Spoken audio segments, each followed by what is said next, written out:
Jesse's Jabber with a friendly face.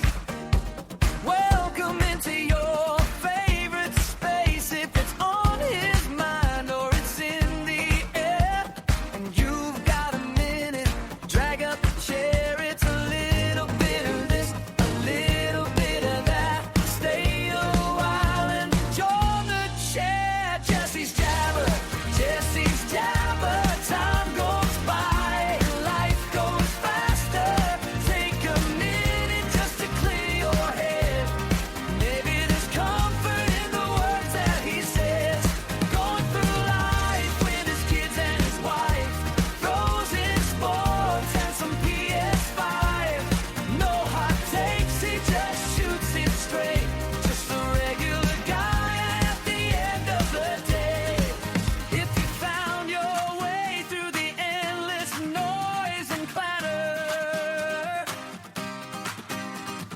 listen in, maybe tell a friend. This is Jesse's Jabber.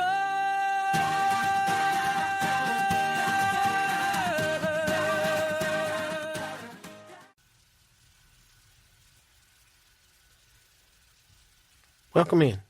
I'm glad you're here. There's a lot of ways you can spend your free time these days. Or if you're like me, just your time. Because a free moment around here may just be that. A moment. And however you found your way here, thank you. This is Jesse's Jabber. I'm Jesse. Outnumbered, overstimulated, and on the mic. Let's get into it.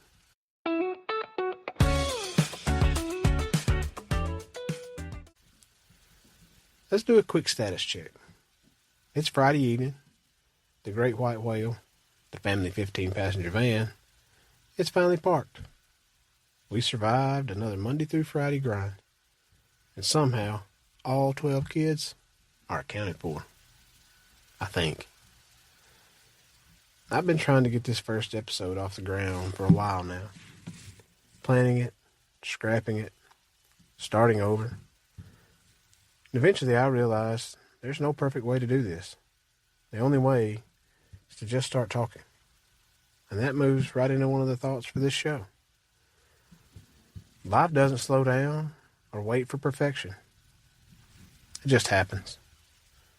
And around here, we talk about it, work through it, and learn from it. We don't just react. I'm not here to scream hot takes, and I'm not pretending that I got all the answers. I'm 42, tired, and outnumbered. I'm just here to talk through what I'm seeing, what I'm learning, and what I think matters. Wherever you're listening, in your car, your kitchen, maybe catching a quiet moment, or just trying to survive another long week. My hope is that this feels like a conversation with a friend, not a lecture.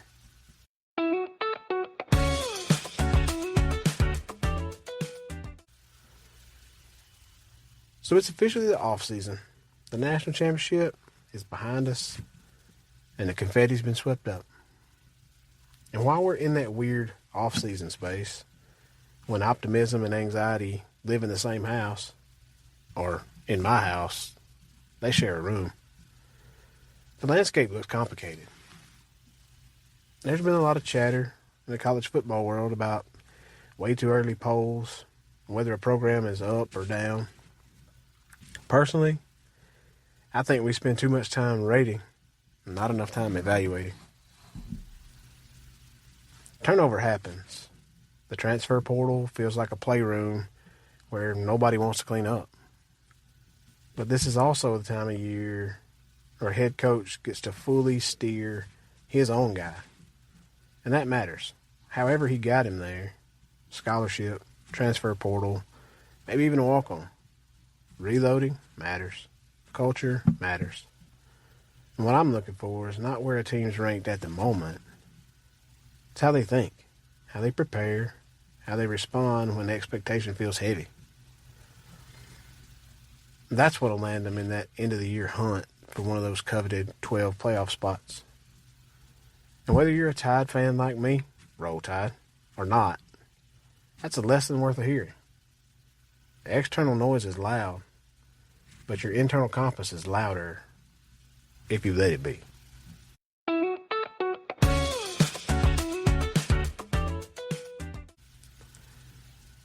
I mentioned moments of peace, and when they do exist around here, they are the rarest of moments. I try to hop on the PS5. Not to chase a fantasy quest or endless story game. I'm in college football 26, deep in a dynasty mode, where I'm somehow able to navigate between being both coach and general manager. Managing scholarships, depth charts, and morale is difficult, but it can't hold a candle to my wife's ability to plan and cook dinner for 14, pack backpacks, and navigate homework nightly for the 12. Occasionally, I'll hop into Fortnite with the kids, and I can confirm I am absolutely the overstimulated one in that squad. That's the beauty of gaming as a busy dad or mom. It's not about the game itself. It's how it gives you 5 minutes to think, breathe, and remember that there's a world outside of spreadsheets, lunchboxes, and alarm clocks. If you're like me and you're out there trying to squeeze in a quick Blitz Royale, a franchise game of Madden, a late night natty, or maybe just 4 quarters to avenge the last loss of your favorite team, I see you. We're not playing to rank up. We're playing to unwind and keep our sanity.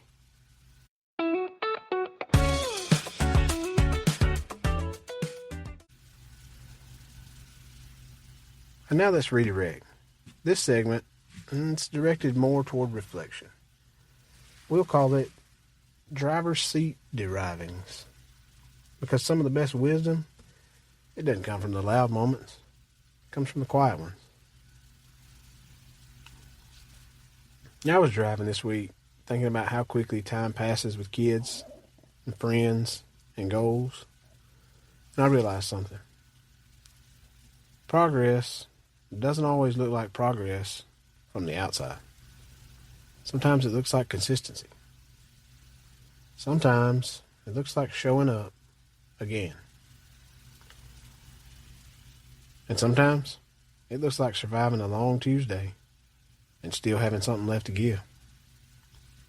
When I get home from putting in my daily 8 hours, no matter how good or bad, no matter how busy or hectic it was, those 13 voices, my wife, my 12 kids, that want my attention when I walk through the door, they deserve the best version of me that I have to offer. I can only speak for myself, but being met at the door with the smiles and hugs from the arms of the 12, that's worth more than any highlight reel.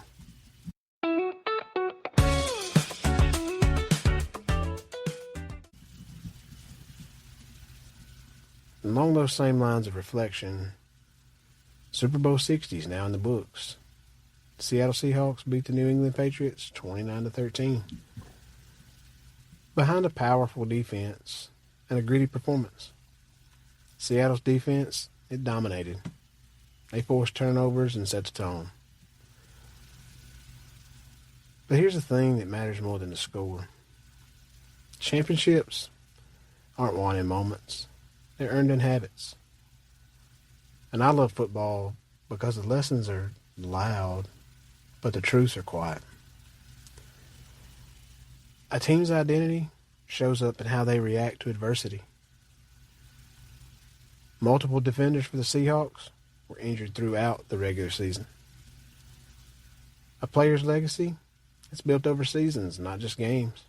Sam Darnold has been somewhat of a journeyman until now. Struggled with turnovers and led the league in fumbles multiple times this year. And the greatest wins in life, they happen in the way you prepare when nobody's watching. Head coach Mike McDonald, he had the team focus on building a connected, tough foundation. He did that by using intense closed-door off-season workouts and OTAs. That's one takeaway this week. It may not look good to others, In fact, they may never see it at all. But if you're willing to put the work in, there's no limit to what you can achieve.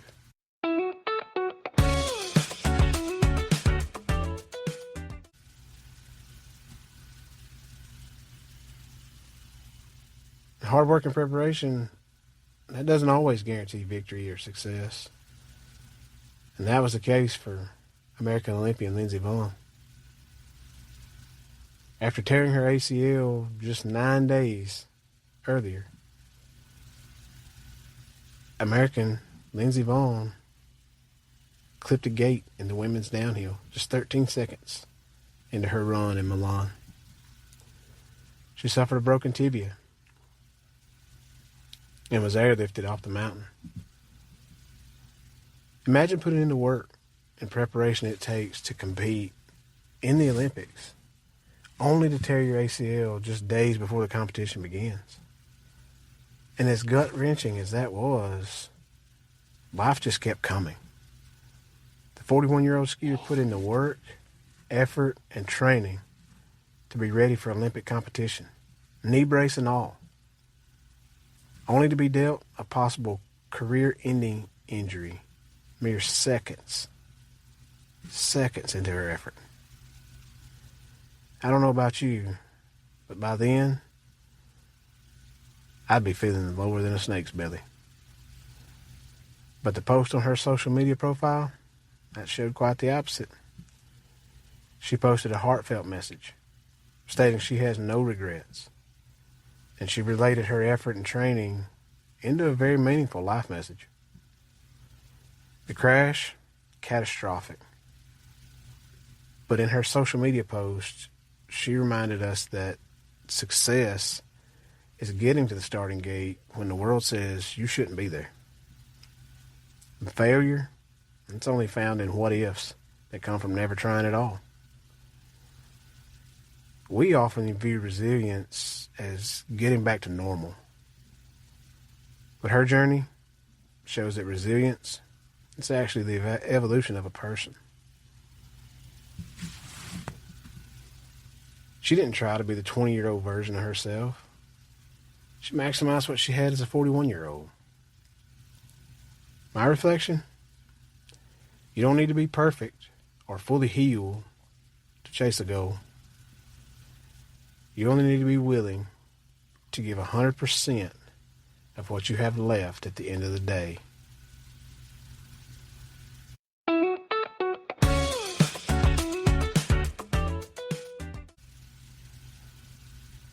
And here's the thought I'm carrying with me this week. Authenticity outlasts applause.